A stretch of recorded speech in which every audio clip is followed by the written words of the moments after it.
فیض شاہ جہاں صدائے رمضان۔ بسم اللہ الرحمن الرحیم۔ مولا صلی وسلم دائما ابدا علی حبیبک خیر الخلق کلہم۔ یا ربی بالمصطفیٰ بلغ مقاصدنا واغفر لنا ما مضى یا واسع الکرم۔ السلام علیکم ناظرین و سامعین کرام، 9 نیوز HD کے لائیو اسٹوڈیو سے رمضان المبارک کی اسپیشل ٹرانسمیشن صدائے رمضان کے ساتھ آپ کی خدمت میں حاضر ہے آپ کا میزبان محمد لقمان رضا۔ ناظرین و سامعین، رمضان المبارک کے ان بابرکت لمحات میں، ان مبارک گھڑیوں میں، یہ رمضان المبارک کی آواز یعنی صدائے رمضان آپ کی خدمت میں پیش کی جا رہی ہے۔ مختلف حوالوں سے اس میں گفتگو ہوتی رہی، عبادات کے حوالے سے گفتگو ہوئی، معاملات کے حوالے سے گفتگو ہوئی، اخلاقیات کے حوالے سے گفتگو ہوئی، اور آج بالخصوص رشتہ داروں کے جو حقوق ہیں اس پر گفتگو ہوگی۔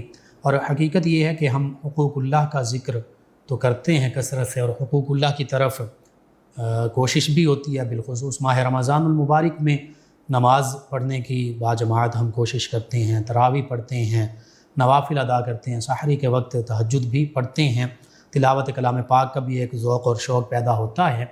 لیکن اس کے ساتھ ساتھ یہ بالکل ضروری ہیں یہ عبادات اللہ کی بارگاہ میں حاضری اور تقرب پانے کے لیے، لیکن اس کے ساتھ ساتھ حقوق العباد یہ بھی بہت اہمیت کے حامل ہیں۔ اکثر ایسا ہوتا ہے کہ ہم حقوق العباد نظر انداز کر جاتے ہیں دانستہ طور پر یا نادانستہ طور پر۔ حقوق العباد کی اہمیت کا اندازہ اس بات سے لگایا جا سکتا ہے کہ قرآن مجید فرقان حمید میں اللہ سبحانہ وتعالی نے کئی مقامات پر جو رشتہ دار یا دیگر اقرباء ہیں ان کے حقوق کا ذکر فرمایا ہے، حکم دیا ہے ان کے ساتھ حسن سلوک کا۔ پھر نبی رحمت صلی اللہ علیہ وآلہ وسلم کی سیرت مبارکہ اور آپ کے فرامین مبارکہ بھی ہمارے مکمل رہنمائی کرتے ہیں۔ اس حوالے سے اس موضوع پر خاص طور پر گفتگو ہوگی آج، اور ہمارے ساتھ شریک گفتگو ہوں گے ہمارے معزز مہمان اسلامک اسکالر جناب ڈاکٹر محمد رمضان نجم باروی صاحب، جو کہ شعبہ تدریس سے منسلک ہیں۔ ان کے ساتھ کہ ہمارے ثنا خان جناب ساجد علی ساجد صاحب آقا کریم صلی اللہ علیہ وآلہ وسلم کی بارگاہ ناز میں کلہ عقیدت پیش کریں گے۔ میں آپ دونوں معزز مہمانوں کو خوش آمدید کہتا ہوں۔ جی ڈاکٹر محمد رمضان نجم باروی صاحب، سب سے پہلے تو ہمارے ناظرین و سامعین کو اس بات کا پتہ ہو کہ حقوق کیا ہیں، اور پھر کون سے رشتہ دار ہیں جن کے حقوق ہم پر لازم ہیں، واجب ہیں، ضروری ہیں، اس پر کلام فرمائیے۔ بسم اللہ الرحمن الرحیم۔ بہت شکریہ جناب مفتی محمد لقمان رضا صاحب، آپ نے گفتگو کا موقع دیا اور اہم ٹاپک کے اوپر آپ نے ایک توجہ دلائی ہے۔ جی مرحبا کہتے ہیں۔ شریعت نے 2 چیزیں ایک مکمل نظم کے ساتھ دی ہیں، جی، اور وہ نظم ہے حقوق و فرائض کا۔ بالکل صحیح۔ پورا دین جو ہے ہمارا وہ حقوق و فرائض پر ہی کھڑا ہے۔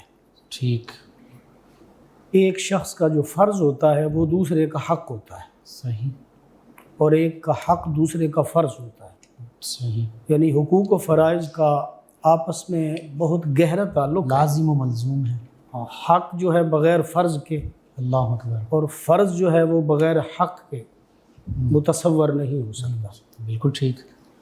اور اگر صرف یہی حقوق و فرائض کا جو نظم ہے، جی، اسلامی نظم، اگر اسی کا احیاء کیا جائے تو پورا انسانی معاشرہ جو ہے اس کی اصلاح ہو سکتی ہے۔ سبحان اللہ، بے شک۔ اور اسلام کے تمام نظم کی جامعیت ہے ٹھیک، کہ اس کا ایک پہلو اگر لے لیا جائے تو وہ باقی تمام پہلوؤں کے ساتھ جڑا ہوا ہوتا ہے، اللہ اکبر، صحیح۔ اور یہ تمام پہلو ساتھ ساتھ چلتے ہیں۔ آپ نے فرمایا کہ رشتہ داروں کے حقوق، رشتہ دار کون سے ہیں اور ان کے حقوق کیا ہیں۔ سب سے پہلے آپ یہ دیکھیے کہ انسانی رشتے کی ابتدا کہاں سے ہوتی ہے۔ صحیح۔ سب سے پہلے کون سا رشتہ ہے جو انسانیت کے درمیان قائم ہوا؟ صحیح، اور یقیناً وہی اہم رشتہ ہے۔ بالکل ٹھیک۔ اسی سے پھر سارے رشتے پھوٹے، اس کا مطلب یہ ہے کہ اگر اس میں اصلاح کر دی جائے صحیح، تو پھر باقی رشتوں میں بھی آہستہ آہستہ اس کی وجہ سے اصلاح ہوگی. بالکل صحیح. اور اگر وہ بنیادی رشتہ جو ہے اس میں فساد اور خرابی آ جائے اللہ اکبر، تو اس سے پھر بننے والے باقی تمام رشتے جو ہیں وہ بھی فساد کا شکار ہو. بالکل صحیح. اور یہ پہلا رشتہ میاں بیوی کا ہے کہ حضرت آدم علیہ السلام اور سیدہ حوا سلام اللہ علیہ، ان کے درمیان اللہ تعالیٰ نے رشتہ قائم فرمایا. سبحان اللہ. اور اس کے بعد کے جو اولاد کا جو رشتہ ہے اس کی وہ دوسرے نمبر پر آتا ہے بالکل ٹھیک. کہ میاں بیوی کا رشتہ ہوگا، میاں بیوی ہوں گے تو پھر ہی اولاد کا تصور ہو سکتا ہے. صحیح. اور جو وہ میاں بیوی ہیں وہ اولاد کے لیے والدین بنیں گے. والد. بالکل صحیح. تو اب وہ میاں بیوی کا رشتہ قائم ہوگا، جی. ان کے رشتے میں اصلاح ہوگی، ان کے رشتے میں تقویت اور مضبوطی ہوگی، بالکل صحیح. اور صحیح معنوں میں وہ استوار ہوگا تو پھر ہی اولاد کا تصور ہوگا. بالکل صحیح. بالکل صحیح. اور پھر اولاد، یہ دوسرا رشتہ یہ ہے کہ اولاد اور والدین کے درمیان کا جو تعلق ہوتا ہے یہ دوسرا رشتہ ہے. بالکل صحیح.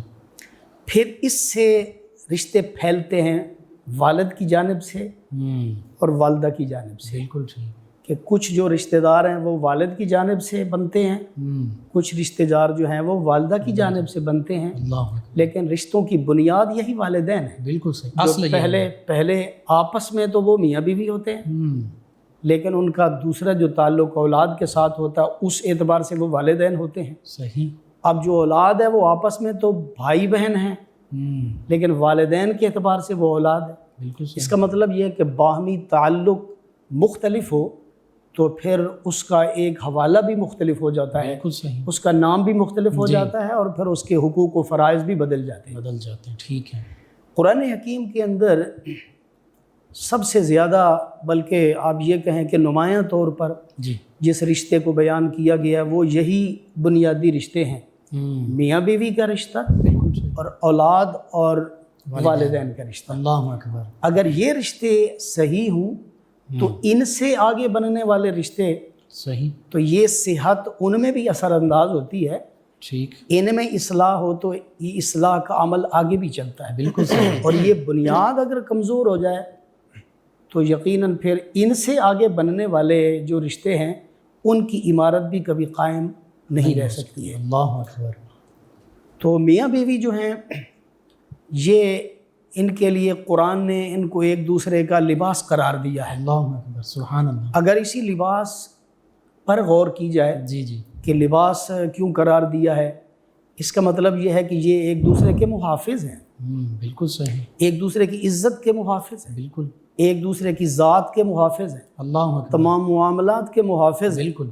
جس طرح لباس کسی انسان کو ڈھانپ لیتا ہے، اللہ اکبر. اسی طرح یہ بھی ایک دوسرے کے معاملات کو، عزت کو، اقدار کو، ساری چیزوں کو ڈھانپ لیتے ہیں، یعنی سہارا بنتے ہیں، سبحان اللہ. اور خوبصورتی کا ذریعہ بھی بن جاتے ہیں. حصار قائم ہو جاتا اللہ ہے. اکبر. اللہ اکبر. میاں جو ہے بیوی کی وجہ سے وہ ایک تحفظ میں آتا ہے اور شیطانیت سے بہت حد تک محفوظ رہتا ہے. بالکل صحیح. اور جو بیوی ہے اپنے میاں کی وجہ سے بہت سارے گناہوں سے وہ محفوظ ہو جاتی ہے.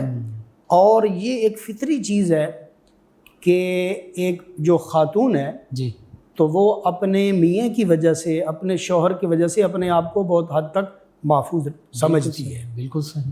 نبی کریم صلی اللہ علیہ وآلہ وسلم نے فرمایا سب سے بدترین شخص وہ ہے، اور قیامت والے دن سب سے زیادہ مجرم اسی کو سمجھا جائے گا کہ جس نے اپنی بیوی کا کوئی راز کسی اور کو بتا دیا. اللہ اکبر. اللہ. یعنی یہ محافظت ہے، رازوں کی بھی محافظت. بالکل صحیح. آپ آپس میں جو بات کرتے ہیں، تنہائی میں کرتے ہیں، جیسے بھی ہے، وہ گویا کہ آپ کے پاس آپ کی بیوی کے راز ہے، اور یہ امانت ہے. امانت ہے. اور اسی طرح جو میاں کی باتیں ہیں وہ خاتون کے پاس اس کے راز ہیں اور وہ امانت ہیں. سبحان اللہ. تو ان کی حفاظت بھی ضروری ہے. بالکل صحیح. اور یہ عورت کا اپنے مرد پر اور مرد کا عورت پر حق ہے اللہ اکبر. صحیح. کہ ان امانتوں کے اندر وہ خیانت نہ کرے. سبحان اللہ. اور اگر میاں ہی خیانت کرے گا عورت ہی اپنے میاں کی باتوں میں یا معاملات کی خیانت کرے گی تو یقیناً وہ گھر جو ہے کبھی بھی خوشحال نہیں رہ سکتا۔ اللہ اکبر۔ اور اگر ہم دیکھتے ہیں تو ہم محسوس کرتے ہیں کہ معاشرے کی جو بہت ساری خرابیاں ہیں جی ان کی بنیاد یہی ہے اللہ اکبر۔ کہ جو بیوی ہے وہ اپنے مرد کی جو عزت ہے اس کا لحاظ نہیں رکھ رہی، چھوٹی چھوٹی باتیں باہر بتا دینا، بالکل صحیح ہے، سہیلیوں کے ساتھ یا کر بیٹے دینا، تک شیئر کر دینی۔ پیرنٹس تک لے جانا، تو پھر اس کا نتیجہ کیا نکلتا ہے کہ وہ گھر ٹوٹ جاتے ہیں، اللہ وہ نتیجہ طلاق تک چلا جاتا ہے، اور پھر کئی خاندان اس سے متاثر ہو جاتے ہیں۔ اللہ اکبر۔ تو اس لیے جو میاں بیوی ہیں ان کے سب سے پہلے حقوق و فرائض ہیں، اگر ان کا خیال کیا جائے تو پھر آگے ان کی زیر تربیت جی جو اولاد پروان چڑھ رہی ہے وہ اپنے والدین سے سیکھتی ہے۔ بالکل صحیح۔ عموماً جو بیٹی ہوتی ہے وہ اپنی عملی زندگی میں جی اپنی والدہ کو فالو کرتی ہے، بالکل صحیح، اور جو بیٹا ہوتا ہے وہ زیادہ تر اپنے والد سے سیکھتا ہے۔ بالکل صحیح۔ تو اگر والدین کا کردار اچھا ہوگا تو اس کردار کے اثرات اولاد پر بھی مرتب ہوں گے، اکبر۔ اور اولاد جو ہے وہ بھی اپنی زندگی، اپنی عملی زندگی میں خصوصاً اللہ، وہ اپنے والدین کی زندگی کو سامنے رکھے گی۔ یعنی بیوی کے لیے وہ جو فالصالحات قانتات حافظات للغیب بما حفظ اللہ، یہ صرف بیوی کے لیے نہیں ہے، یہی جو فریضہ ہے وہ اس کے شوہر کا بھی ہے۔ بالکل صحیح ہے، یعنی جانبین سے یہ دو پہیے ہیں زندگی کے، اللہ اکبر، انہی سے زندگی اللہ تعالیٰ نے رواں فرمائی ہے، سبحان اللہ، بنیاد ہی یہیں سے اللہ تعالیٰ نے فرمائی ہے۔ سبحان اللہ، دیکھیے نبی کریم رؤوف الرحیم رحمت عالم صلی اللہ علیہ وآلہ وسلم کی سیرت مبارکہ کو جب ہم دیکھتے ہیں، اور خصوصاً آپ کے ازواج مطہرات کے ساتھ جو تعلقات ہیں، اگر ہم انہی کو سامنے رکھیں اور آپ کی سیرت سے اگر یہ ہم نور حاصل کریں اللہ اکبر، تو پھر یہ انسانی ساری زندگی منور ہو جائے۔ اللہ اکبر، کہ نبی کریم صلی اللہ علیہ وآلہ وسلم سیدہ خدیجہ رضی اللہ تعالی عنہا ام المؤمنین آپ کے وصال کے بعد بھی ہمیشہ محبت کے ساتھ ان کا ذکر فرماتے تھے، سبحان اللہ، بلکہ اس قدر ذکر فرماتے تھے، اور ذکر میں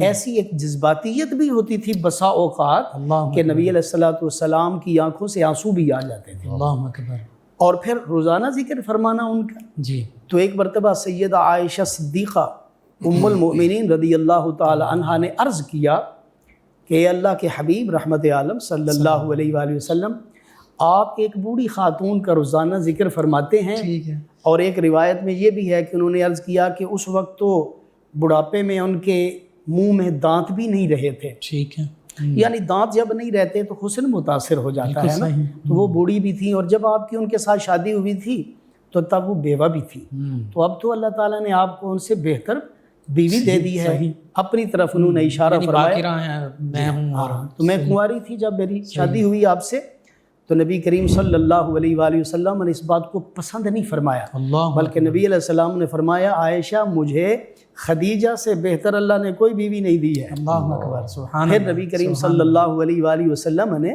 سیدہ خدیجہ کی سیرت کو خود بیان فرمایا۔ سبحان اللہ، اب دیکھیے کہ کیا شان ہے جی سیدہ خدیجہ رضی اللہ تعالی عنہا کی، کہ ان کی سیرت نبی علیہ الصلوۃ والسلام خود بیان فرما رہے ہیں، اور بیان بھی کس کے سامنے فرما رہے ہیں؟ وہ دوسری بیوی کے سامنے بیان فرما رہے ہیں، حالانکہ یہ عموماً یہ بڑی جرأت کی بات ہوتی ہے، جسارت کی بات ہوتی ہے کہ ایک شوہر جو ہے جس کی زیادہ بیویاں ہوں تو وہ ایک بیوی کی تعریف دوسرے کے سامنے کرے، لیکن نبی کریم صلی اللہ علیہ وآلہ وسلم چونکہ حق گو تھے، آپ ہر بات حق فرماتے تھے، اور حق بات فرمانے میں پھر وہ کسی بات کا لحاظ نہیں فرماتے تھے، نبی کی یہی شان ہوتی ہے۔ تو نبی کریم صلی اللہ علیہ وآلہ وسلم نے سیدہ خدیجہ کے بعد جن سے زیادہ سرکار کو محبت تھی انہی کے سامنے سیدہ خدیجہ کی شان بیان فرما دی، اور شان کیا بیان فرمائی، اسی سے آپ کو اندازہ ہوگا کہ بیوی جو ہے اس کا کیا فرض ہوتا ہے اور اس کے اوپر مرد کا کیا حق ہوتا ہے۔ بالکل نبی کریم صلی اللہ علیہ وآلہ وسلم نے ارشاد فرمایا عائشہ جب میں روزانہ کفار کی اذیتیں تکلیفیں وہ سارا دن کی برداشت کرتا تھا، میرا دل ٹوٹ جاتا تھا، میں تھک جاتا تھا، بہت پریشان ہو جاتا تھا، لیکن فرمایا یہ خدیجہ تھی کہ جیسے ہی میں گھر میں داخل ہوتا تھا ایسی محبت بھری باتیں کرتی تھیں کہ میری وہ ساری تھکاوٹ بھی دور ہو جاتی تھی۔ سبحان اللہ، تو اس لیے پھر حضرت جبریل امین علیہ السلام جو ہیں وہ پھر اللہ کی طرف سے پیغام لے کے آتے ہیں اور انہوں نے آ کے عرض کیا یا رسول اللہ صلی اللہ علیہ وآلہ وسلم یہ خدیجہ آپ کے پاس کھانا لے کے پیش کرنے کے لیے آ رہی ہیں، حاضر ہو رہی ہیں، تو انہیں اللہ کا سلام بھی دے دیں اور میری طرف بھی سلام پیش کریں اور اللہ کا یہ پیغام بھی پہنچا دیں۔ اللہ فرما رہے خدیجہ یہ زندگی جو ہے اس میں تو اونچ نیچ بھی ہے، کہاں آپ کی وہ ایک شاہانہ زندگی تھی، آزمائشیں اب آ گئی ہیں۔ پہلی کی جو زندگی تھی یعنی مکہ کی بہت بڑی تاجرہ تھی، بالکل صحیح، اور بڑی خوشحال زندگی تھی آپ کی، اور نبی علیہ الصلوۃ والسلام کے اعلان نبوت فرمانے کے بعد پھر بہت زیادہ پریشانیاں اور تکالیف کا سامنا کرنا پڑا، ابتلاءات میں اور آزمائشوں میں سے گزر رہی تھی، تو اللہ تعالیٰ نے ان کی حوصلہ افزائی فرمائی، فرمایا پریشان ہونے کی بات نہیں، جنت میں آپ کے لیے ہم نے ایسا محل تیار کیا جہاں شور تک نہیں ہوگا۔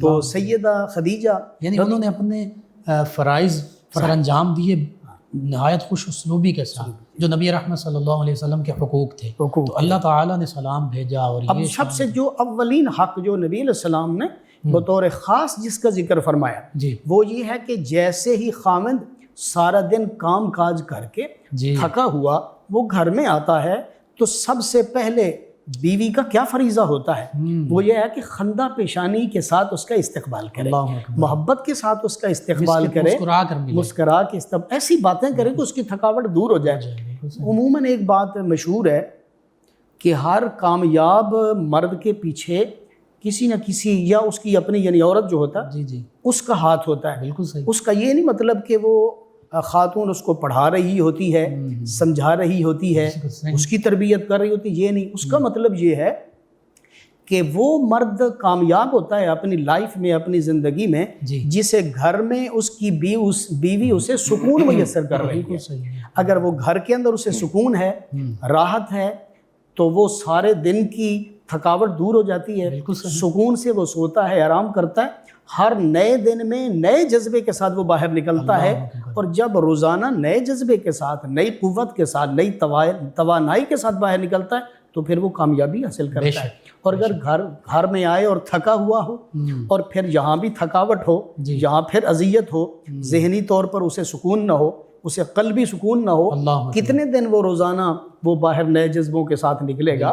جب آدمی ہر دن نئے جذبے کے ساتھ نہیں نکلتا ہے تو زندگی میں وہ کبھی بھی کامیاب نہیں ہو سکتا ہے۔ تو یہ بہت بڑا ایک فریضہ ہے جو ایک خاتون جو ہے اس کو ادا کرنا ہوتا ہے کہ خامد جیسے آئے سب سے پہلے اس کا کام یہ ہے کہ وہ اسے اس انداز میں اس کا استقبال کرے کہ اسے پتہ چلے کہ میں باہر کے حالات جو ہیں اگر ان کو جہنم سے یعنی تشبیہ دی جائے تو جنت اس کے لیے گھر جو ہے جنت وہ ہونا چاہیے کہ وہ گویا جنت میں آ گیا ہے، جنت کے باغ میں آ گیا ہے۔ اس کا مطلب یہ ہے کہ اگر بیوی فرائض کو ادا کرے اپنے خامد کے تو ان کا گھر جو ہے وہ جنت کا باغ ہوتا ہے، وہ گویا کہ جنت میں رہ رہے ہوتے ہیں۔ تو نبی کریم رؤوف الرحیم صلی اللہ علیہ وآلہ وسلم اس بات کا خیال فرماتے تھے، آپ کا یہ فرض نہیں تھا کہ آپ گھر کے کام فرمائیں، یہ آپ کا فرض نہیں تھا، لیکن وہ صرف ان کی حوصلہ افزائی کے لیے، ازواج مطہرات کی خوشی کے لیے، تو نبی علیہ الصلوۃ والسلام گھر کے کاموں میں بھی ان کا ساتھ دیتے ہیں۔ یہاں تک کہ نبی علیہ الصلوۃ والسلام جب یہ محسوس فرماتے کہ کوئی بھی امہات المومنین میں سے کوئی بھی زوجہ محترمہ کہیں تھوڑا سا پریشانی کا شکار ہیں تو نبی علیہ الصلوۃ والسلام ان سے مزاح بھی فرماتے تھے، خوشطبی بھی فرما لیتے تھے تاکہ یہ خوش ہو جائیں اور ان کی یہ پریشانی دور ہو جائے۔ تو یہ ازواج مطہرات نے دین کی اشاعت میں جو بہت بڑا کردار ادا کیا ہے، اس کے پیچھے یہ جو ریلیشن شپ ہے اس کی مضبوطی بھی کار فرما ہے۔ اگر درمیان میں اختلاف ہو تو پھر اس طرح کی اشاعت وہ نہیں ہو سکتی ہے، اس طرح کی ترقی جو ہے وہ نہیں ہو سکتی۔ یعنی بیوی اگر اپنے فرائض ادا کر رہی ہے تو اس کے ساتھ ساتھ شوہر جو ہے اس کو بھی فرائض ادا کرنے چاہیے، جیسے آپ نے فرمایا کہ یہ ایک ہی گاڑی کے دو پہیے ہیں، دونوں اکٹھے چلیں گے تو یہ گاڑی، تو قرآن نے یہ اصول دیا نا کہ جس طرح مرد کے حقوق عورت پر ہیں اسی طرح عورت کے بھی حقوق مرد پر ہیں، یعنی دونوں کو ایک دوسرے کے اوپر حقوق ہیں اور دونوں کے دوسرے کے فرائض ہیں ہمارے اوپر، وہ جب دونوں ادا کرتے ہیں دیکھیے نا کہ ایک پہیہ جو ہے وہ پھٹ جائے تو گاڑی تو نہیں چل سکتی، نہیں چل سکتی، بلکہ وہ گر جاتی ہے۔ بالکل صحیح۔ تو دونوں کا متوازن ہونا ضروری ہے۔ اللہ اکبر۔ ایک پہیے میں ہوا بھی کم ہو جائے نا اور دوسرے میں زیادہ ہو تو پوری تب گاڑی بھی میں گاڑی جو ہے وہ صحیح طرح سے وہ چل نہیں سکتی ہے، وہ رواں نہیں ہو سکتی ہے۔ بالکل صحیح۔ یعنی بیلنس ہونا جو ہے نا دونوں کے حقوق و فرائض میں، اللہ دونوں کی اکبر۔ زندگی میں، اللہ اکبر۔ آپس کے جو تعلقات ہیں دونوں میں بیلنس ہونا ضروری ہے۔ بے شک۔ جب دونوں میں بیلنس ہوگا تو ان کی زندگی میں بیلنس ہوگا، اللہ اکبر۔ اور پھر لوگ ان سے سیکھیں گے، وہ کامیابی کی طرف بڑھیں گے۔ بے شک۔ کبھی بھی ایسے میاں بیوی کو ناکامی کا سامنا نہیں کرنا پڑتا جی جی۔ کہ جو ایک بیلنس زندگی جو ہے وہ گزار رہے ہوتے ہیں اور ایک دوسرے کے لیے حقیقی لباس ہوتے ہیں اور ایک دوسرے کے جو حقوق ہیں وہ ان کو ادا کر رہے ہوتے ہیں۔ اور یہ ساری چیزیں ہمیں کہاں سے ملتی ہیں؟ قرآن سے۔ اور عملی صورت جو ہمیں ملتی ہے وہ نبی علیہ الصلوۃ والسلام کی سیرت اقدس سے ملتی ہے کہ نبی کریم صلی اللہ علیہ وآلہ وسلم۔ اب دیکھیے نا سیدہ عائشہ صدیقہ رضی اللہ تعالی عنہ، نبی علیہ الصلوۃ والسلام عموماً تو کھیل کو پسند بھی نہیں فرماتے تھے، لہو و لعب سے آپ کو کوئی محبت نہیں تھی، لیکن ایک مرتبہ جب مسجد کے اندر کچھ حبشی لوگ وہ کچھ اپنے کرتب دکھا رہے تھے، یعنی جنگی جو ہوتے ہیں بالکل نیزہ بازی کے، ایسے نیزہ بازی وغیرہ کے، تو نبی علیہ الصلوۃ والسلام نے سیدہ عائشہ سے پوچھا کہ اگر آپ دیکھنا چاہیں تو میں آپ کو دکھاؤں؟ تو نبی کریم صلی اللہ علیہ وآلہ وسلم نے ان کو اپنے پیچھے کھڑا کیا، یہاں تک کہ سیدہ عائشہ صدیقہ رضی اللہ تعالیٰ عنہ کا چہرہ مبارک نبی علیہ السلام کے یہاں کندھوں پر آ گیا، اور جب تک انہوں نے چاہا نبی علیہ السلام کھڑے رہے ان کے لیے۔ حالانکہ نبی علیہ السلام کو تو ان سے رغبت نہیں تھی، صرف سیدہ عائشہ کی خوشی کے لیے نبی علیہ السلام ان کے سامنے جو ہے کھڑے رہے، اور وہ پیچھے کھڑے ہو کر جب تک انہوں نے چاہا تب تک نبی علیہ الصلوۃ والسلام کھڑے رہے، اور جب انہوں نے یہ اس بات کا اظہار کیا کہ اب اتنا کافی ہے تو تب پھر نبی علیہ الصلوۃ والسلام پیچھے مڑے۔ تو یہ ازواج مطہرات کی خوشی کے لیے، خوشحال زندگی کے لیے، اور ان کے معاملات میں نبی علیہ الصلوۃ والسلام بہتری لانے کے لیے ہر اعتبار سے۔ ایک اور مسئلہ بھی ہے، تمام جو لوگ ہوتے ہیں جن کے ہاں کثرت ازواج ہوتی ہے، ان کے لیے یہ فرض ہے کہ وہ تمام کے درمیان عدل قائم رکھیں، ان کی باری کا لحاظ کریں۔ باقی بالکل صحیح۔ بعض روایات میں یہ ہے نبی علیہ الصلوۃ والسلام پر یہ فرض نہیں تھا، صحیح، یعنی یہ فرض نہیں تھا۔ نبی علیہ السلام اگر چاہیں ایک گھر میں 2 دن رہیں، ایک گھر میں 1 دن رہیں، کسی کو سفر میں ساتھ لے جائیں، جس کو مرضی لے جائیں، لیکن نبی کریم صلی اللہ علیہ وآلہ وسلم نے سب کو خوش فرمانے کے لیے اپنی طرف سے ان کے درمیان بھی عدل و انصاف کو قائم فرمایا، حالانکہ اختیار تھا۔ تو نبی علیہ السلام جب تشریف لے جاتے سفر میں تو آپ پھر قرآن اندازی فرماتے تھے، تو قرآن اندازی فرماتے اور جس کا نام آ جاتا پھر اس کو ساتھ لے جاتے تھے۔ تو یہ میاں بیوی کی جو زندگی ہے، یہ جو ایک رشتہ ہے، اس رشتے کے جو حقوق ہیں اگر ان کا لحاظ کیا جائے تو یہ چونکہ انسانی سوسائٹی کی بنیاد ہے،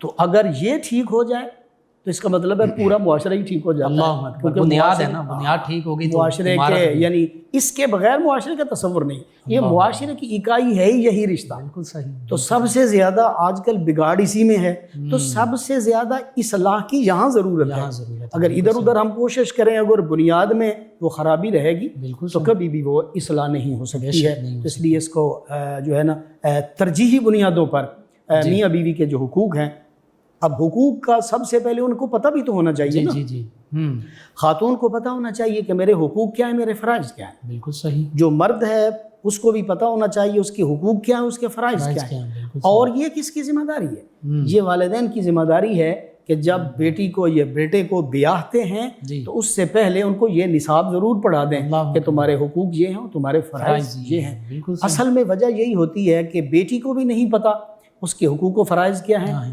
بیٹے کو بھی نہیں پتہ اس کے حقوق و فرائض کیا ہیں۔ جب پتہ ہی نہیں ہے تو پھر جو مرد سمجھتا ہے میرا حق ہے وہ لینے کی کوشش کرتا ہے، جو خاتون سمجھتی ہے کہ یہ میرا حق ہے وہ لینے کی کوشش کرتی ہے۔ لیکن اصل جو اسلام ہے وہ اس بات کی ترغیب دیتا ہے کہ اپنے حق جو ہے اس کو لینے کو ترجیح نہ دو، کسی کا حق دینے کو ترجیح دو، یعنی اپنے فرائض ادا کرو، کیونکہ تم سے سوال تمہارے فرائض کے بارے میں ہونا ہے کہ تم نے اپنا فریضہ ادا کیا ہے یا نہیں کیا ہے، اور جو دوسرے کا فرض ہے اور تمہارا حق ہے وہ جواب دہی اس کی ہے۔ بالکل، اس کا مطلب یہ ہے کہ اگر ہم ہر بندہ اپنے فرائض کو ادا کرے تو اس کے حقوق خود بخود اسے مل جائیں گے۔ ایسا نہیں ہے کہ وہ آدمی اپنا حق مانگتا رہے اور کسی کا نہ دے، ایسے نہیں، بلکہ دوسروں کے حقوق تم ادا کرو تو دوسرے جو ہیں وہ تمہارے حقوق وہ خود ادا کرتے رہیں گے بطور فریضہ کے۔ انشاءاللہ اس پہ آگے تسلسل جاری رکھتے ہیں گفتگو کا۔ ناظرین و سامعین، 9 نیوز HD کے لائیو اسٹوڈیو سے رمضان المبارک کی یہ اسپیشل ٹرانسمیشن صدائے رمضان آپ کی خدمت میں پیش کی جا رہی ہے۔ بہت خوبصورت گفتگو ہو رہی ہے، دل نہیں چاہتا کہ اس ربط کو توڑا جائے، لیکن ایک خاص کلام جو ہے وہ اپنے پروگرام کا حصہ بناتے ہیں۔ ہمارے ساتھ موجود ہیں ہمارے معزز مہمان ثنا خان جناب ساجد علی۔ ساجد صاحب نبی محتشم صلی اللہ تعالی علیہ وآلہ وصحبہ وبارک وسلم کی بارگاہ ناز میں ہدیہ عقیدت پیش کریں گے۔ جی جناب ساجد علی صاحب۔ کوئی مثل مصطفیٰ کا کبھی تھا نہ ہے نہ ہوگا، کوئی مثل مصطفیٰ کا کبھی تھا نہ ہے نہ ہوگا، کسی اور کا یہ رتبہ کبھی تھا نہ ہے نہ ہوگا، کسی اور کا یہ رتبہ کبھی تھا نہ ہے نہ ہوگا، کوئی مثل مصطفیٰ کا۔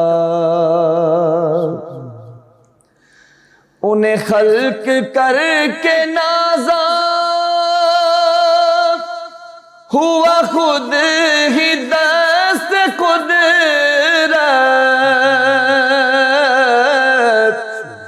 انہیں خلق کر کے نازا ہوا خود ہی دست قدرت، کوئی شاہکار ایسا کبھی تھا نہ ہے نہ ہوگا، کوئی شاہکار ایسا کبھی تھا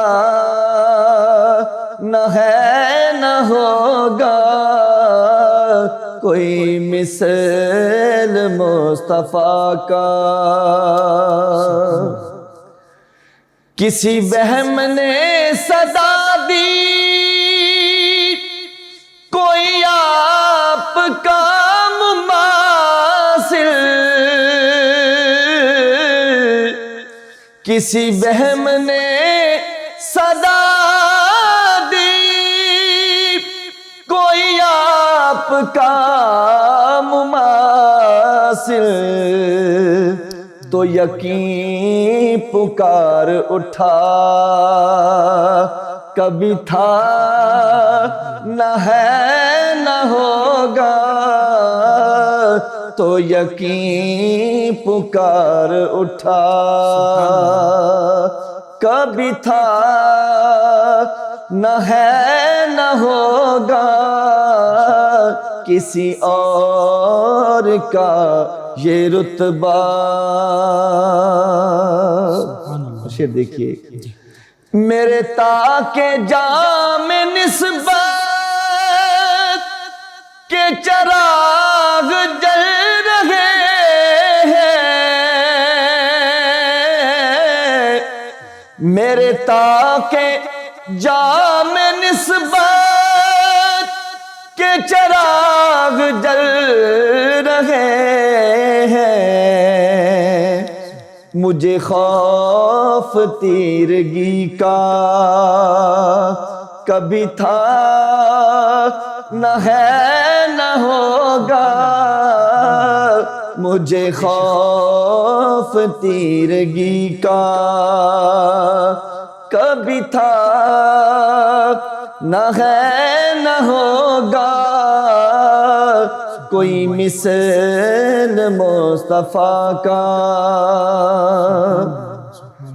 میرے دامن طلب کو ہے انہیں کے در سے نسبت، ہے انہیں کے در سے نسبت، کسی اور سے یہ رشتہ کبھی تھا نہ ہے نہ ہوگا،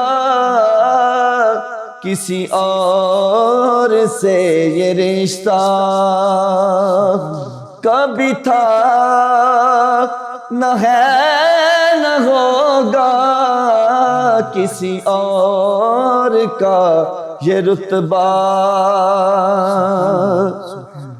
اور سر حشر ان کی رحمت کا سبھی میں ہوں طالب، مجھے کچھ عمل کا دعویٰ کبھی تھا نہ ہے نہ ہوگا، کسی اور کا یہ رتبہ کبھی تھا نہ ہے نہ ہوگا، کوئی مثل مصطفیٰ کا۔ ماشاءاللہ، جزاک اللہ، جزاک اللہ۔ جی ناظرین و سامعین، 9 نیوز HD کے لائیو اسٹوڈیو سے رمضان المبارک کی یہ اسپیشل ٹرانسمیشن، اس میں عظیم ہستیوں کے تذکارے پاک بھی ہوتے رہے، اس میں معاملات، اخلاقیات، عبادات پر گفتگو بھی ہوئی۔ آج بالخصوص رشتہ داروں کے حقوق کے حوالے سے گفتگو ہو رہی ہے، اور ہمارے ساتھ شریک گفتگو ہیں ہمارے معزز مہمان جناب پروفیسر محمد رمضان نجم باروی صاحب۔ بہت خوبصورت گفتگو ہوئی کہ رشتوں کی ابتدا جو ہے وہ والدین یعنی میاں بیوی کا رشتہ ہے، جو اولاد کے لیے پھر والدین بنتے ہیں۔ اب اس رشتے کے بعد، اور یہ رشتہ اگر چونکہ بنیاد ہے تو بنیاد پختہ ہوگی تو اس پر باقی رشتے جو ہیں وہ پختگی سے استوار ہوں گے، اصلاح ہوگی، درستگی ہوگی۔ تو اسی رشتے سے، اور اصل بھی یہی ہے، اصل صحیح ہو جائے، درست ہو جائے تو پھر باقی معاملات بھی درست ہو جاتے ہیں۔ تو اب اولاد کے حقوق اور فرائض کیا ہیں، والدین کے حقوق اور فرائض کیا ہیں، اس کے بعد یہ معاملہ آتا ہے، اس پر گفتگو کرتے ہیں۔ ہاں جی ڈاکٹر محمد رمضان نجم باروی صاحب۔ جی ہم پہلے یہ کر رہے تھے نا کہ میاں بیوی جی جی جو ایک سوسائٹی کی بنیاد ہے، بالکل، اور وہی بعد میں والدین بن جاتے ہیں۔ اللہ اکبر۔ تو اب جو دوسرا رشتہ ہوتا ہے وہ والدین اور اولاد کا ہوتا ہے۔ بالکل، تو اب والدین اور اولاد کے حقوق و فرائض جو ہیں وہ زیر بحث آتے ہیں۔ بالکل صحیح۔ تو اولاد جو والدین ہیں ان کا تو ان کے فرائض جو ہیں وہ یہ ہیں جی کہ وہ اپنے بچوں کی صحیح معنی میں نشو و نما کریں، اس کا خیال رکھیں، بالکل صحیح۔ اور جب وہ تھوڑے سے سمجھدار ہو جائیں جی بلکہ اس کے ساتھ ہی ان کا اچھا نام رکھیں۔ بالکل صحیح، یہ ان کا پہلے حقوق میں شامل ہے۔ اچھا نام رکھنا، بلکہ اس سے بھی پہلے اگر دیکھا جائے تو حصول اولاد کے لیے اپنی اولاد کی اچھی والدہ کا انتخاب کرنا، سبحان اللہ، یہ بھی آنے والی اولاد کا والد کے اوپر حق ہوتا ہے۔ بالکل صحیح۔ اس لیے کہ جو نبی علیہ الصلوۃ والسلام نے پھر جو والدہ ہوتی ہے اس کے بھی کچھ اوصاف بیان فرمائے نا کہ کس طرح کی خاتون سے میں شادی کرنی چاہیے، کیا حسن کو ترجیح دینی چاہیے، کیا مال کو ترجیح دینی چاہیے؟ فرمایا نہیں، ان کو ترجیح نہیں دی جائے بلکہ دین کو ترجیح دی اللہ اکبر، سبحان دیندار خاتون جو ہے اس سے اگر شادی کریں گے تو اس سے جو پیدا ہونے والی اولاد ہے تو وہ دین کا جذبہ جو ہے اپنی ماں سے وہ لے کے آئے گی، وراثت میں لائے گا، یعنی وہ وراثت میں لے کے آئے گی، پیدائشی طور پر ان کے اندر یہ ایک جذبہ دین کا موجود ہوگا۔ اور اب تو سائنس بھی یہ جینز اور یہ ساری چیزیں سب کو ثابت کر رہی ہے۔ بالکل صحیح۔ اب دیکھیے ایک والدہ جب اس کی اولاد، اس کا بیٹا بیٹی اس کے بطن میں، اس کے رحم میں جی پرورش پا رہا ہوتا ہے تو اسی کا اس والدہ پر حق ہوتا ہے۔ بالکل صحیح۔ وہ حق کیا ہوتا ہے کہ وہ ایک تو جسمانی طور پر حق ہے کہ خوراک ایسی کھائے کہ جس سے بچے کو نقصان نہ ہو، بالکل صحیح۔ ایسی خوراک کھائے کہ جس سے بچے کی جو نشو و نما ہے وہ صحیح ہو. ڈاکٹر سے رجوع رکھے وہ جو جہاں یہ حق ہے، جہاں یہ حق ہے وہاں یہ حق بھی ہے کہ وہ پاکیزہ زندگی گزارے تاکہ اس کے اثرات جو ہیں وہ اس کے بچے کے اوپر بہتر مرتب ہوں. یعنی جسمانی بالغی کے ساتھ روحانی بالغی. اب دیکھیے آپ نے بہت سارے اولیاء کاملین کے ایسے واقعات سنے کہ انہوں نے تو قرآن پاک کے کئی پارے وہ اپنی والدہ کے بطن سے ہی پڑھ لیے تھے اور سیکھ لیے تھے، بلکہ حفظ کر لیے تھے. تو یہ کیا ہے؟ یہ ہے کہ جب ایک ماں وہ قرآن پاک پڑھتی ہے، درود پاک پڑھتی ہے، کلمہ شریف کا ورد کرتی رہتی ہے، استغفر اللہ پڑھتی رہتی ہے اور حلال کھانے کا اہتمام کرتی ہے، کھانا پکاتے وقت بھی اگر وہ باوضو رہتی ہے اور کھانا پکاتے اور تیار کرتے ہوئے اللہ کا ذکر کرتی رہتی ہے، تو ایسی خوراک سے جس بچے کی تربیت ہوتی ہے یقیناً وہ بچہ مستقبل میں حضور غوث اعظم جیسا پیدا ہوتا ہے. تو یہ اب دیکھیے نا، حضور غوث اعظم رضی اللہ تعالیٰ عنہ کے والد گرامی نے پھر ان کے لیے کیسی والدہ کا انتخاب کیا، تو والدہ کا انتخاب ہی تھا نا، تو اسی کی وجہ سے پھر بیٹا جو ہے وہ سرکار غوث اعظم رضی اللہ تعالیٰ عنہ. تو یہ حق ہوتا ہے، یعنی آنے والی اولاد کا جو ابھی آئی ہی نہیں ہے اس دنیا پر، اس کے حقوق پہلے ہی والدین کے اوپر عائد ہو جاتے ہیں. اللہ اکبر. صحیح اچھی والدہ کا انتخاب، صحیح، اور اس کے بعد جب بچہ پیدا ہو جائے تو خوبصورت نام. اب نام دیکھیے نا کہ نبی کریم رؤوف الرحیم صلی اللہ علیہ وآلہ وسلم کی ولادت سے پہلے کے جو واقعات رونما ہو رہے تھے تو انہی کو سامنے رکھ کے اللہ کا اذن بھی یہی تھا، اللہ کا فیصلہ بھی یہی تھا. تو بظاہر ان واقعات کو جو یعنی کہ آپ کہہ سکتے ہیں کہ ایک معجزے کی صورت ہے نا، تو اس کو سامنے رکھتے ہوئے تو حضرت نبی علیہ السلام کے جو دادا جان ہیں انہوں نے نام کیا رکھا نبی علیہ السلام کا؟ محمد صلی اللہ علیہ وآلہ وسلم. اچھا ریزن کیا بیان کی؟ جب لوگوں نے پوچھا کہ یہ اتنا بڑا نام آپ نے رکھ دیا ہے تو یہ نام کیوں رکھا ہے؟ آپ نے فرمایا کہ نام کے اندر چونکہ تاثیر ہوتی ہے، بے شک، ٹھیک ہے، جو اسم ہوتا ہے اس کے اندر ایک خاص تاثیر ہوتی ہے. تو فرمایا میں نے نام اس لیے رکھا ہے مجھے امید ہے کہ عرشوں کا رب عرش پر ان کی تعریف کرے گا اور عرش کے نیچے جو مخلوق ہے وہ ان کی تعریف کرے گی، یعنی ان کی تعریف جو ہر جگہ اور ہر وقت ہوتی رہے گی. تو اس لیے میں نے اس ارادے کے ساتھ نام اپنے بیٹے کا شہزادے کا محمد رکھا صلی اللہ علیہ وآلہ وسلم. تو اس کا مطلب نبی علیہ السلام کو دیکھیے کہ نبی کریم صلی اللہ علیہ وآلہ وسلم نے اپنے اولاد کے جو خوبصورت نام رکھے ہیں، خصوصاً ایک بیٹے کا نام تو نبی علیہ السلام نے اپنے جد امجد حضرت ابراہیم علیہ السلام کے نام پر رکھا ہے.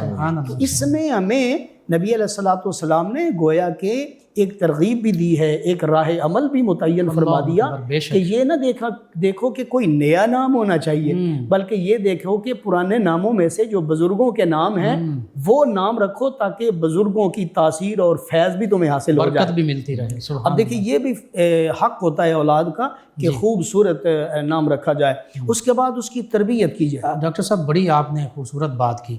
آج ہمارے معاشرے کا ایک المیہ یہ بھی ہے، آپ بھی شاید اس بات سے بخوبی واقف ہوں گے کہ ایسے ایسے نئے نام آ رہے ہیں، ان کے معنی بھی بعض اوقات کوئی اچھے نہیں ہوتے، لیکن صرف کیا وہ ایک فیشن بن گیا، ٹرینڈ بن گیا جی، اور وہ نام اسلامک حوالے سے کسی ہماری عظیم ہستی کے بھی نہیں ہیں، اور ایسے بھی نام ہوتے ہیں سنے ہی پہلی دفعہ ہوتے ہیں، کسی اور زبان سے ہوں گے اور ان کے معنی بھی اچھے نہیں ہیں، تو یہ نام رکھے جا رہے ہیں، کیا یہ درست معنی ہے؟ دیکھیے نبی علیہ السلام نے فرمایا اچھا نام رکھو، بلکہ جو نام ایسے تھے صحابہ یا صحابیات کے جو زمانہ جاہلیت میں ان کے رکھے گئے اور ان کے اندر کوئی اچھا معنی نہیں تھا، تو نبی کریم صلی اللہ علیہ وآلہ وسلم نے ان کو تبدیل فرما دیا. سبحان اللہ. وہ صرف اس لیے تبدیل فرما دیا کہ نام کے اندر جو ہے نا وہ بھی اثر ہوتا ہے. تو اس میں نبی علیہ السلام نے ہماری رہنمائی فرمائی اور ہمیں یہ ترغیب دی ہے کہ نام وہ رکھا جائے جس کا معنی بہت اچھا ہو. کیوں؟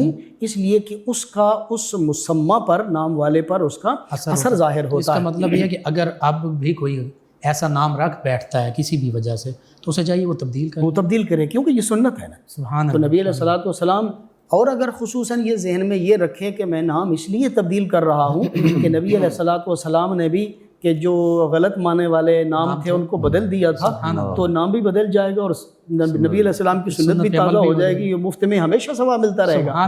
یعنی جب تک وہ نام رہے گا، جب تک اس نام کو پکارا جاتا رہے گا تو اتنی دیر تک وہ ثواب ہوتا رہے گا، کیونکہ سنت کی نیت سے وہ بدلا گیا۔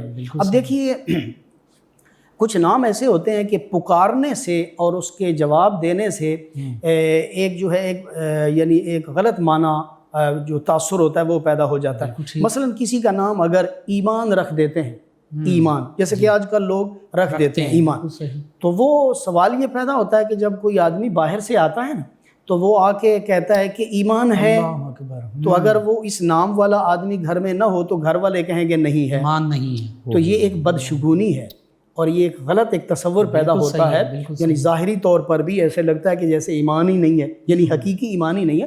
تو اس لیے نام کو رکھنے چاہیے، برا یا برا نام جو ہے وہ تبدیل کر دی کہ وہ تبدیل کر دیا گیا، نیکی ہے، یعنی نیکی کا تو درجہ بعد میں ہوتا ہے، ایمان کا درجہ تو پہلے ہوتا ہے۔ تو اب کچھ لوگ نام رکھتے ہیں، رضا فاطمہ خوبصورت نام ہے، نور فاطمہ خوبصورت نام ہے، کنیز فاطمہ خوبصورت نام ہے، لیکن ان ناموں میں کچھ لوگ ایمان فاطمہ بھی رکھ دیتے ہیں، اور میرا خیال یہ ہے کہ ایمان فاطمہ جو ہے وہ نہیں، کیوں ادب میں بھی بے ادبی ہم کر جاتے ہیں۔ دیکھو اگر یعنی ایک معیار دیکھو نا، صحیح کہ نام تو رکھا جا رہا ہے سیدہ فاطمہ سلام اللہ علیہا کے نام پر، ایمان اس نسبت سے ایمان فاطمہ، صرف کہو ایمان ہے گھر میں یا نہیں ہے، اگر نہ ہو تو یہ بھی غلط بات ہے، اگر کہو ایمان فاطمہ ہے اور معاذ اللہ کوئی کہہ دے نہیں ہے تو یہ بات کہاں تک چلی جاتی ہے۔ اس لیے نام وہ رکھا جائے کہ پکارتے ہوئے بھی اس کا حسن برقرار رہے، اس کی معنویت برقرار رہے۔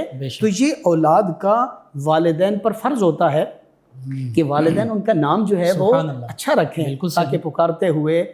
اور نام کے اندر ایک اور بات بھی ہوتی ہے کہ بہت سارے نام ہم دیکھتے ہیں، جب ہم نام سنتے ہیں ہمیں پتہ چل جاتا ہے کہ ان کے والدین کی ذہنیت کیسی تھی، بالکل یعنی یہ کس ماحول میں یہ بچہ پیدا ہوا، اس کے والدین کس قسم کے نظریات کے۔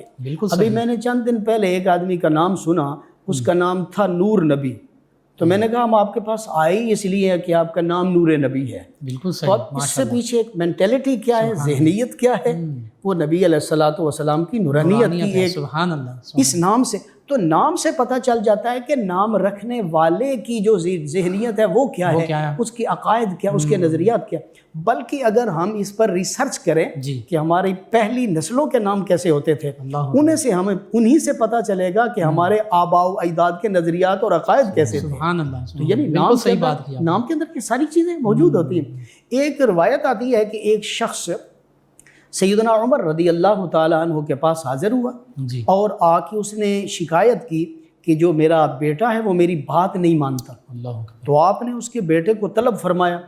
بیٹا جب حاضر ہوا تو سیدنا عمر رضی اللہ تعالیٰ عنہ نے فرمایا کہ تمہارے والد تمہاری شکایت کر رہے ہیں، تم نافرمان ہو۔ اس نے آگے سے کیا کہا؟ اس نے آگے سے کہا میرے باپ سے پوچھئے کہ کیا اس نے میری ماں کا صحیح انتخاب کیا تھا؟ پہلا سوال یہ۔ دوسرا سوال میرا یہ ہے، میرے باپ سے پوچھا جائے جب میں پیدا ہوا تو میرا نام انہوں نے صحیح رکھا تھا؟ اللہ اکبر۔ تیسرا میرا سوال یہ ہے کہ مجھے کیا انہوں نے قرآن پاک پڑھایا ہے؟ اللہ اکبر۔ تو سیدنا عمر رضی اللہ تعالی عنہ نے اس شخص سے پوچھا کہ والدہ کون سی ہے، کس قبیلے کی ہے؟ تو وہ بھی کوئی یعنی اچھی شہرت ان کی نہیں تھی۔ پھر پوچھا کہ نام کیا ہے، تو نام بھی بہت برا رکھا ہوا تھا۔ پھر اس کے بعد پوچھا کہ اس بچے کو تم نے قرآن پاک کی تعلیم دلوائی ہے، تو قرآن پاک کی تعلیم بھی نہیں دلوائی تھی۔ تو سیدنا عمر رضی اللہ تعالی عنہ نے اس شخص کو اپنی بارگاہ سے نکلنے کا حکم دیا اور فرمایا کہ تم اس اولاد سے خیر کی توقع کیسے رکھ سکتے ہو جن کی والدہ کا اچھی والدہ کا انتخاب نہیں کیا گیا۔ جب وہ پیدا ہوا بچہ، اس کا خوبصورت نام نہیں رکھا گیا۔ اور تربیت کے لیے ایک مسلمان کے لیے سب سے پہلی چیز تو قرآن پاک کی تلاوت ہوتی ہے، قرآن پاک پڑھانا ہوتا ہے، اور تم نے وہ قرآن پاک ہی نہیں پڑھایا تو پھر کس طرح اس سے خیر کی توقع رکھ سکتے ہو؟ یعنی تم نے اپنے فرائض تو ادا نہیں کی اور اب کہتے ہو کہ وہ اپنے فرائض ادا کرے۔ دیکھیے کیسا تعلق ہے کہ اگر تم اپنے فرائض ادا کرتے تو تمہیں بھی تمہارے حقوق ملتے، جب تم نے دوسروں کے حقوق نہیں دیے تو تمہیں بھی حقوق کیسے مل سکتے ہیں؟ تو اس کا مطلب یہ ہے کہ اپنے فرائض ادا کرو تاکہ تمہارے حقوق تمہیں ملیں۔ تو نبی کریم صلی اللہ علیہ وآلہ وسلم نے پھر فرمایا کہ جب بچہ تھوڑا سا سمجھدار ہو جائے تو پھر کیا کرو، انہیں نماز کا حکم دو، نماز کی ترغیب دو، بالکل صحیح، آہستہ آہستہ نماز کی ترغیب دو۔ اور ہم دیکھتے ہیں کہ گھر میں اچھا ترغیب جو ہوتی ہے، تربیت اس کے کئی طریقے ہوتے ہیں۔ ایک تو طریقہ وہ ہے، اور یہ سارے سنت سے، نبی علیہ الصلوۃ والسلام کی سیرت سے ہمیں ملتے ہیں۔ ایک طریقہ تو یہ ہے کہ زبان سے کہو بیٹا ایسے کرنا ہے، ایسے کرنا ہے، ایسے کرنا ہے، یہ کرو وہ کرو۔ دوسرا طریقہ ہوتا ہے عمل سے تربیت، خود کر کے دکھاؤ، خود کر کے دکھاؤ کہ ایسے کرتے ہیں۔ اور یہ جو طریقہ ہے تربیت کا، یہ زیادہ مؤثر ہے کہ خود کر کے دکھاؤ۔ جب اپنی اولاد کے سامنے تم نماز پڑھو گے، پھر دیکھو گے چھوٹا بچہ جو ابھی اچھی طرح سے چل بھی نہیں سکتا ہے، وہ ابھی بول بھی نہیں سکتا ہے، وہ بھی تمہارے ساتھ کھڑے ہو کے تم سجدے میں جاؤ گے، وہ بھی سجدہ کر رہا ہوگا، حالانکہ اسے کوئی پتہ نہیں، لیکن وہ تمہیں کاپی کر رہا ہے۔ تم کس کو کاپی کر رہے ہو؟ تم نبی علیہ الصلوۃ والسلام کو، آپ کی جو ہے نا تابعداری کر رہے ہو۔ جیسے نبی علیہ السلام نے فرمایا نماز ایسے پڑھو جیسے تم نے مجھے دیکھا ہے، یعنی ایسے نہیں فرمایا نماز پڑھو۔ نبی علیہ السلام نے صرف یہ نہیں فرمایا سلو سلو سلو، نہیں فرمایا کما رأیتمونی اصلی، جیسے میں نے تمہیں پڑھ کے بتایا کہ ایسے نماز ہوتی ہے۔ یہ صرف کہا نہیں کہ نماز پڑھو، بلکہ پڑھ کے عملی طور پر تمہیں بتایا کہ یہ نماز ہوتی ہے۔ تم اسی طرح پڑھ کے اپنی اولاد کو بتاؤ کہ نماز کیا ہوتی ہے۔ جب والدین نماز پڑھتے ہیں تو اولاد خود بخود ان سے، وہ دیکھیے نا، اگر اولاد جو ہے ہم سے گالی سیکھ سکتی ہے، اولاد اگر ہم سے جھوٹ سیکھ سکتی ہے، اولاد ہم سے دھوکہ دینا، دو نمبری کرنا وہ سیکھ سکتی ہے، تو کیا یہ چیزیں نہیں سیکھ سکتی کہ نماز بھی پڑھنی ہے، سچ بولنا ہے، کسی کے ساتھ دھوکہ نہیں کرنا ہے، امانت میں خیانت نہیں کرنی ہے؟ یہ ساری چیزیں اولاد کہاں سے سیکھتی ہے؟ سب سے پہلے اپنے والدین سے۔ والدین کا درجہ، کچھ لوگ کہتے ہیں استاد کا درجہ زیادہ ہوتا ہے، کچھ لوگ کہتے ہیں کہ والدین کا درجہ زیادہ ہوتا ہے۔ میرا اپنا نظریہ یہ ہے کہ والدین کا درجہ زیادہ ہوتا ہے۔ کیوں؟ اس لیے کہ یہ والدین بھی ہیں، استاد بھی ہیں۔ سب سے پہلے استاد تو یہی ہوتے ہیں، والدین۔ والدہ پہلے استاد جو ہے وہ پہلی درسگاہ ہے۔ اس کا مطلب یہ ہے کہ والدین جو ہیں وہ سب سے پہلے استاد ہوتے ہیں، انہوں نے تربیت کرنی ہوتی ہے، انہوں نے ہی سکھانا ہوتا ہے، اور کس طرح سکھانا ہوتا ہے، کہہ کے بھی اور کر کے بھی۔ جس گھر میں جس بچے کو یہ دونوں چیزیں نصیب ہو جائیں کہ والدین اسے زبان سے بھی سمجھا رہے ہیں، اپنا عمل بھی کر کے دکھا رہے ہیں، سوال ہی پیدا نہیں ہوتا کہ معاشرے کا اس کے اوپر اثر ہو جائے۔ کیوں؟ اگرچہ دن کو اس کے اوپر معاشرتی اثر ہوگا، لیکن جیسے ہی گھر لوٹے گا، گھر میں پھر وہی روحانی ماحول ہوگا، پھر وہی نور کا ماحول ہوگا، پھر وہی نماز ہوگی، وہاں سجائی ہوگی، صداقت ہوگی، امانت ہوگی۔ یہ ساری چیزیں جب گھر میں ملیں گی تو ہر نئے دن میں بچہ جب باہر نکلے گا تو یہ سبق لے کے نکلے گا، اور جب واپس آئے گا تو پھر گھر میں وہی سبق ہوگا۔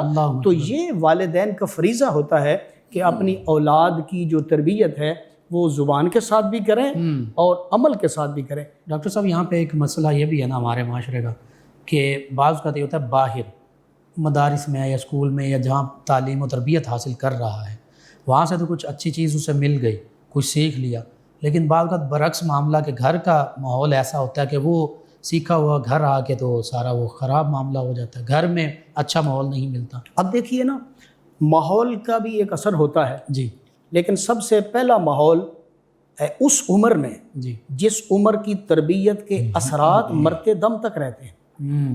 یعنی میڈیکل سائنس یہ کہتی ہے کہ بچے کو والدہ نے جو اپنی چھاتی کا دودھ پلایا ہے نا، اللہ اکبر، اس کی طاقت مرتے دم تک رہتی ہے، اس کے اثرات رہتے ہیں۔ بالکل صحیح۔ اگر بچپن میں جو تربیت کی صحیح عمر ہے اس میں اگر گھر کا ماحول صحیح مل جائے نا تو کوئی ماحول اس بچے کو خراب نہیں کر سکتا۔ اگر بالفرض عارضی طور پر اس پر کوئی اثر ہوگا تو جب دوبارہ اس اپنے اصل ماحول میں آئے گا نا، کل شیء یرجع الی اصلہ، آدمی اپنے اصل کی طرف لوٹتا ہے جو بچپن میں اس کی تربیت کر دی گئی۔ اب بچپن میں ایک بچہ جب پیدا ہوتا ہے اسے کیا پتا ہوتا ہے کہ جھوٹ کیا ہوتا ہے، اسے کیا پتا ہوتا ہے کہ سچ کیا ہوتا ہے، اسے کیا پتا ہوتا ہے دھوکہ کیا ہوتا ہے، اسے تو نہیں پتا ہوتا۔ وہ ساری چیزیں کہاں سے سیکھتا ہے؟ وہ یہاں اسی معاشرے سے بلکہ معاشرے سے پہلے اپنے گھر سے سیکھتا سیکھ رہا ہوتا ہے۔ ہے۔ اگر ایک بچے کو جھوٹ کا تصور ہی نہ دیا جائے، ایک بچے کو دھوکے کا تصور ہی نہ دیا جائے، ایک بچے کو بددیانتی کا تصور ہی نہ دیا جائے، ایک بچے کو ملاوٹ کا تصور ہی نہ دیا اللہ جائے، اکبر۔ ایک بچے کو رشوت کا تصور ہی نہ دیا جائے، بالکل صحیح۔ ایک بچے کو سود کا تصور ہی نہ دیا جائے، تو وہ کہاں سے سیکھے گا؟ وہ تو ایک تو سادہ لوح لے کے آیا ہے، وہ سادہ دل لے کے آیا ہے۔ اسی لیے نبی کریم رؤوف الرحیم صلی اللہ علیہ وآلہ وسلم نے فرمایا کہ کل مولود یولد علی الفطرہ، کہ ہر بچہ جو ہے وہ فطرت سلیمہ پر پیدا ہوتا ہے۔ یہ اس کے باپ اولاد یعنی والدین ہوتے ہیں، والدین کہہ لو یا معاشرہ، کہ وہ اس کو یہودی بنا دیں، عیسائی بنا دیں، مجوسی بنا دیں۔ اس کا مطلب ہے جو بچہ پیدا ہوتا ہے وہ تو ایک صاف دل لے کے آتا ہے، جو تم نقش کرتے جاؤ گے وہی اس پر نقش ہوتا جائے گا۔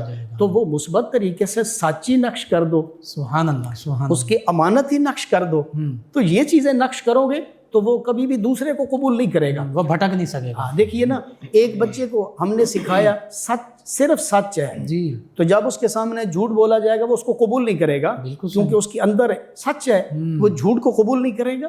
ایک بچے کی تربیت میں ہم نے امانت رکھ دی ہے، وہ کبھی بھی خیانت کو قبول نہیں کرے گا۔ ایک بچے کے اندر ہم نے حلال کا تصور رکھ دیا ہے، وہ حرام کو قبول نہیں کرے گا۔ لیکن ہوتا کیا ہے کہ ہم حرام و حلال دونوں تصور بچپن میں دے دیتے ہیں، ہم جھوٹ اور سچ دونوں تصور ہم خود بچپن میں مکسنگ کر رہے ہوتے ہیں۔ جب ہم کرتے ہیں تو پھر بچے سے کیسے ہم یہ توقع رکھ سکتے ہیں کہ یہ جھوٹ نہیں بولے گا؟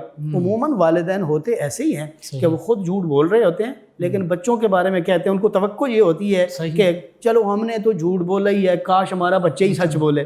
تو یہ غلط تصور ہوتا ہے، اس کے لیے ہمیں خود سے سچ بول۔ اب دیکھیے نبی کریم رؤوف الرحیم صلی اللہ علیہ وسلم کی جو زندگی مبارکہ ہے، اب سرکار کی زندگی ہی سے تو سب کچھ سیکھنا ہے۔ نبی علیہ الصلوۃ والسلام نے کچھ فرمانے کے لیے، حکم دینے کے لیے، تبلیغ کرنے کے لیے اپنی پورے 40 سالہ زندگی سامنے رکھی۔ سبحان اللہ، رول ماڈل، نمونہ۔ پورا 40 سال گزارے، اپنا پورا عمل پوری سوسائٹی کے سامنے رکھا۔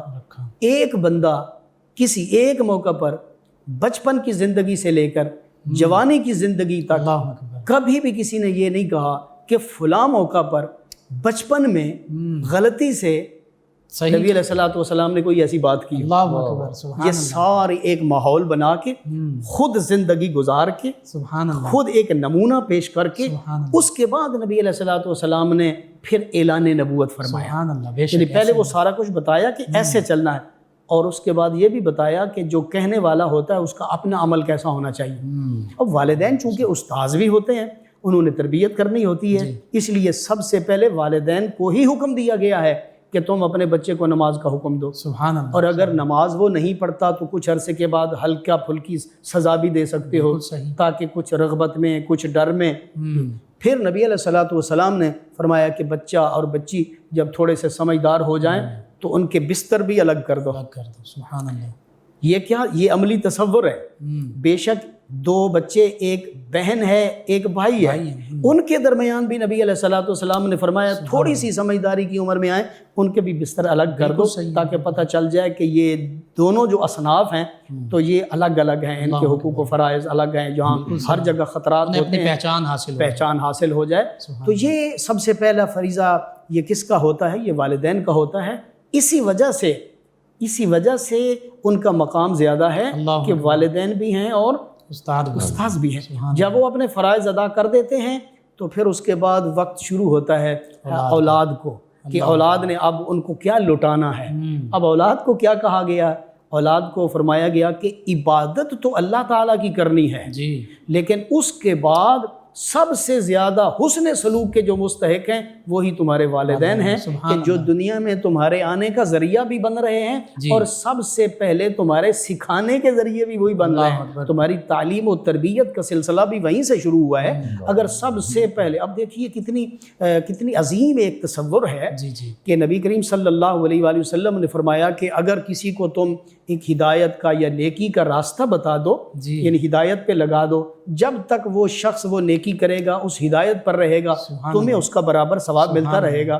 وہ ماں کتنی خوش نصیب ہے کہ جس نے اپنے بچے کو سب سے پہلے اللہ سکھا دیا، اللہ سب سے پہلے اپنے بیٹے کو کلمہ طیبہ لا الہ الا اللہ محمد الرسول اللہ سکھا دیا، اس کو سب سے پہلے نماز سکھا دی، سب سے پہلے نماز پڑھنے کا طریقہ سکھا دیا۔ اب دیکھیے اولاد پوری زندگی کروڑوں مرتبہ اللہ پڑھے گی، سبحان اللہ، لاکھوں مرتبہ لا الہ الا اللہ پڑھے گی، اپنی زندگی میں کتنی نمازیں پڑھے گی۔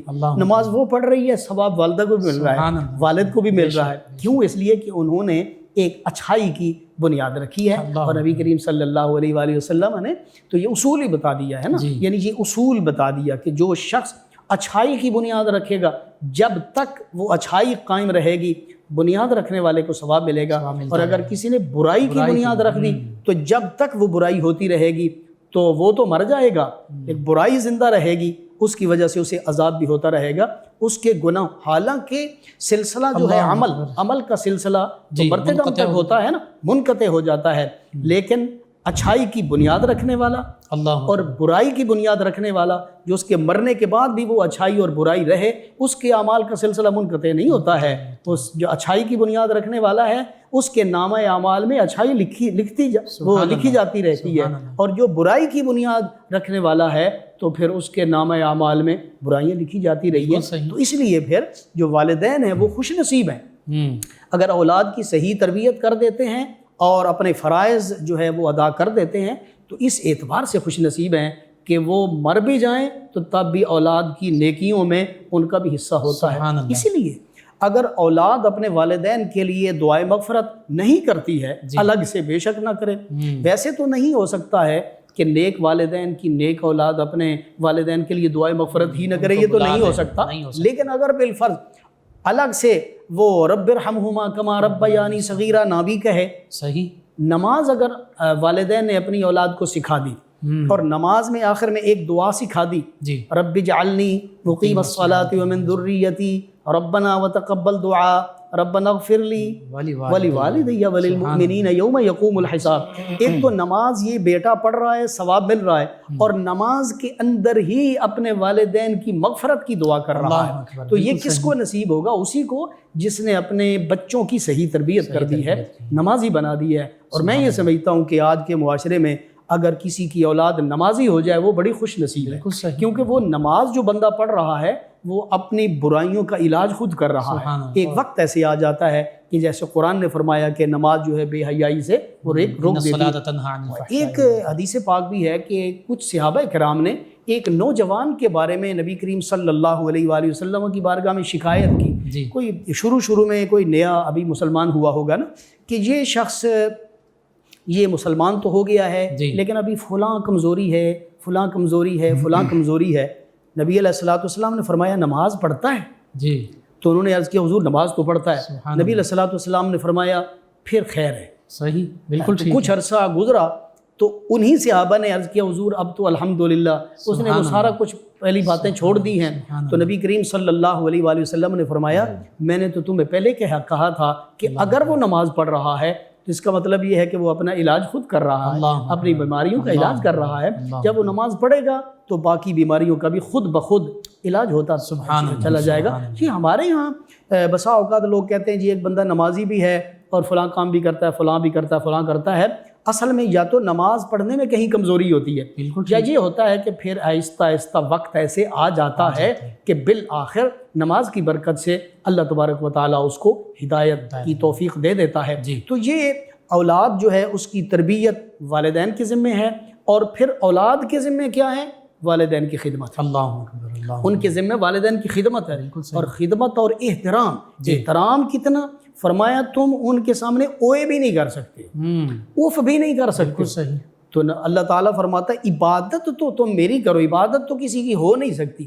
باقی رہا حسن سلوک اور معاملات، اس میں سب سے پہلے اگر تمہارے اوپر کسی کا حق ہے تو وہ تمہارے والدین کا ہے۔ دعا بھی ان کے لیے کرو گے، ان کی خدمت بھی کرو گے، بلکہ وہ حدیث پاک جو مشہور ہے کہ ایک والد نے نبی علیہ السلام سے عرض کیا کہ میرا بیٹا جو ہے تو یہ اپنے پیسے مجھ سے ذرا بچا کے رکھتا ہے، تو نبی علیہ السلام نے اسے کیا فرمایا؟ فرمایا تم بھی اپنے باپ کے ہو اللہ اکبر، اور تمہارا یہ پیسہ اور یہ تمہاری دولت اور مال بھی تمہارے باپ کا ہے۔ بے شک، تم تو اس دنیا میں کوئی بھی چیز نہیں لے کے آئے تھے، بلکہ دنیا میں آئے ہو تو انہی ذرائع سے آئے ہو، انہی واسطوں سے آئے ہو۔ تو اس کا مطلب ہے دنیا میں جو کچھ بھی تم نے کمایا ہے وہ انہی واسطوں کا ہے، جن واسطوں سے تم اس دنیا میں آئے ہو۔ تو اس کا مطلب یہ ہے کہ اگر آج کل یہ ہے، یہ بھی ایک ٹرینڈ چل گیا ہے کہ ہم اپنی اولاد کی تربیت غیروں کے ہاتھوں کرواتے ہیں۔ گھروں میں بھی آیا رکھے ہوئے وہ وہی ہے نا کہ جب ایک والدہ نے، ایک والد نے اپنی اولاد کی خود تربیت نہیں کرنی ہے، خود کھانا نہیں کھلانا ہے، خود ان کی جو ہے عملی طور پر ان کے لباس کا، مامتا کا لمس اور محبت ہی نہیں ملنی، تو پھر بدلے میں محبت جب ایسے ہوگا نا تو پھر بدلے میں ویسے ہی ہوگا کہ وہ بھی بڑھاپے میں پھر وہ اولڈ ہوم جو ہوتے ہیں وہاں جا کے اپنے والدین کو جمع کروا کے آتے ہیں کہ ہمارے والدین کو جمع کروا دو کر دو، تو وہ جا کے کہاں ملتے ہیں؟ وہ سال کے بعد جا کے پھول پیش کر دیا اور یہ سمجھتے ہیں کہ اس کا حق ادا ہو گیا ہے۔ اصل اس کے پیچھے کردار خود والدین کا ہوتا ہے۔ سوال ہی پیدا نہیں ہوتا، والدین اپنی محبت اپنے اولاد کے دل میں اتار دیں تو وہ تو ان کے بغیر سانس ہی نہیں لے سکتے، ایک لحظہ بھی ان کے بغیر وہ نہیں گزار سکتے ہیں۔ تو اصل میں یہاں پھر والدین کے کردار کا ہوتا ہے کہ والدین کس طرح جو ہے ان کو عملی تربیت ان کی کرتے ہیں اور کس راستے پر چلاتے ہیں۔ اگر صحیح راستے پر چلا دیں تو اولاد جو ہے وہ کبھی بھی بے ادب نہیں ہوتی ہے، نافرمان نہیں ہوتی ہے۔ بڑے بڑے لوگ ایسے ہیں جنہوں نے اپنے جگر نکال کے اپنے والدین کو دے دیے ہیں، اپنے گردے ان پر قربان کر دیے ہیں، خود اس دنیا سے چلے گئے لیکن والدین کو بچانے کے لیے اپنا گردہ پیش کر دیا۔ تو یہ کون سے ہوتے ہیں؟ وہی ہوتے ہیں کہ جن کے دل میں والدین کی محبت ہوتی ہے۔ اور محبت کیسے محبت پروان چڑھتی ہے؟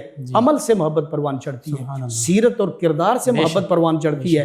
ایک شخص جو ہے وہ حرام کھاتا ہے، حرام کماتا ہے، جھوٹ بولتا ہے، بد دیانتی کرتا ہے اور اپنی اولاد کو بے شک سونے کے نوالے کھلاتا رہے، اس کے دل میں والدین کی محبت کبھی پیدا نہیں ہو سکتی۔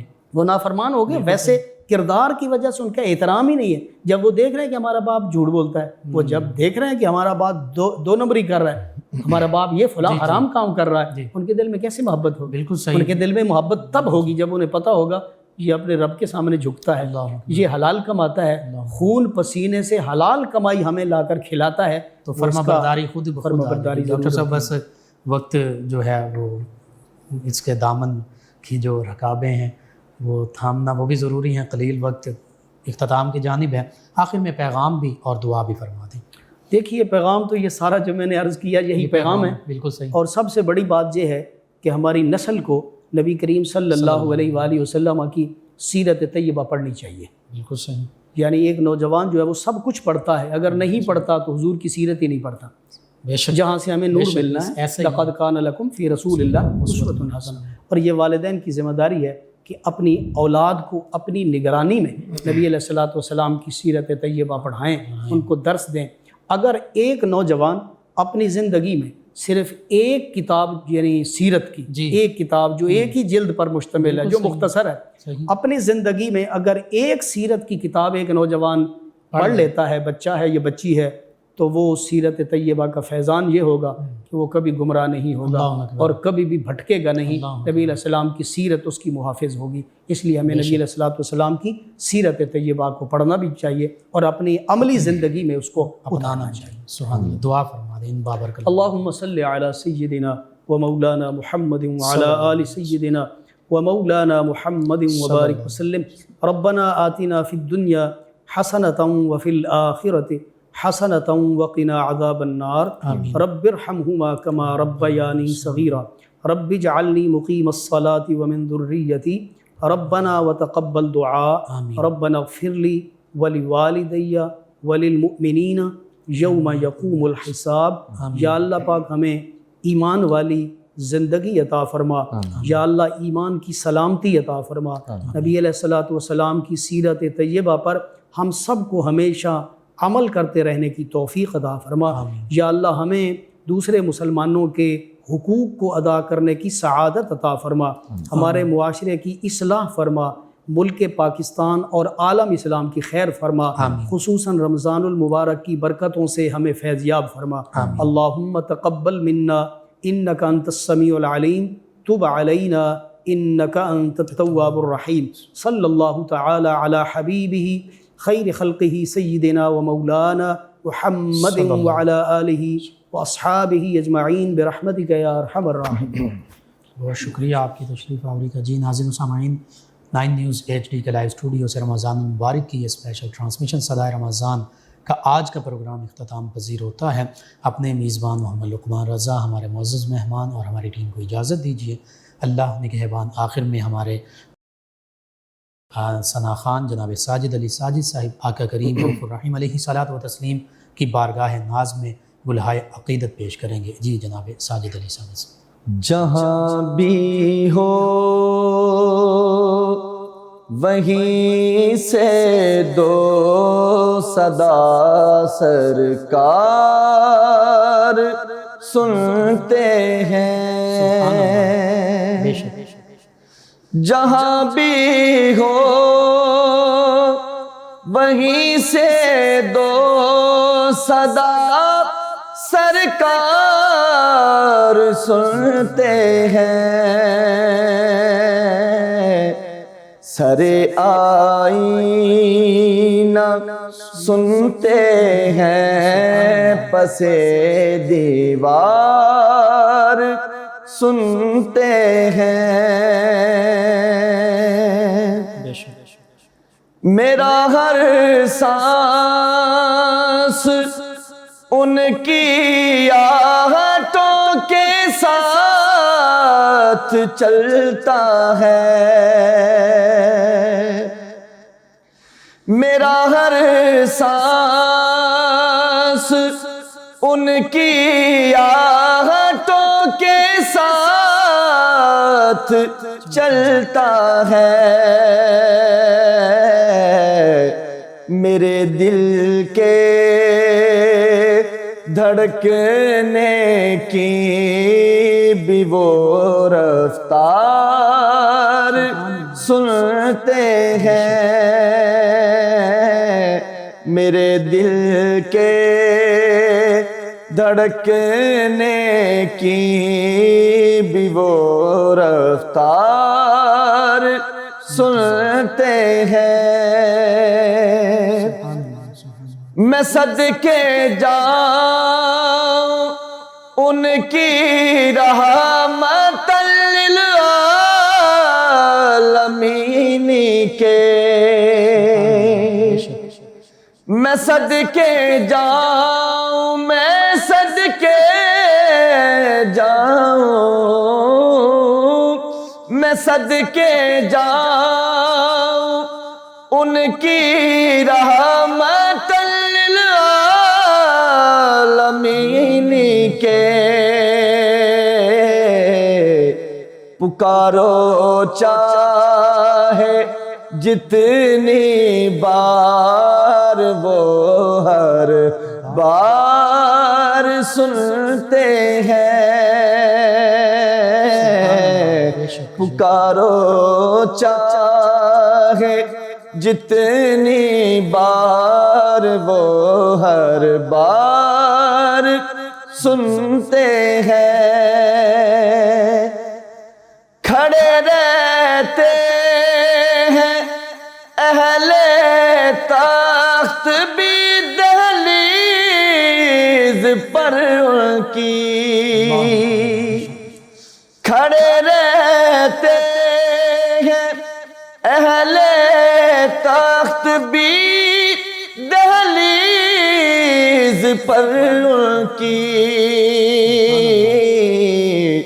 فقیروں کی صدائیں بھی شہ ابرار سنتے ہیں، گنہگاروں درود بالغانہ بیج کر دیکھو، وہ اپنے امتی کا نغمہ کردار سنتے ہیں، مظفر جب کسی محفل میں ان کی نعت پڑھتا ہے، مظفر جب کسی محفل میں ان کی نعت پڑھتا ہے، میرا ایمان ہے وہ بھی میرے اشعار سنتے ہیں، سر آئینہ سنتے ہیں، پس دیوار سنتے ہیں۔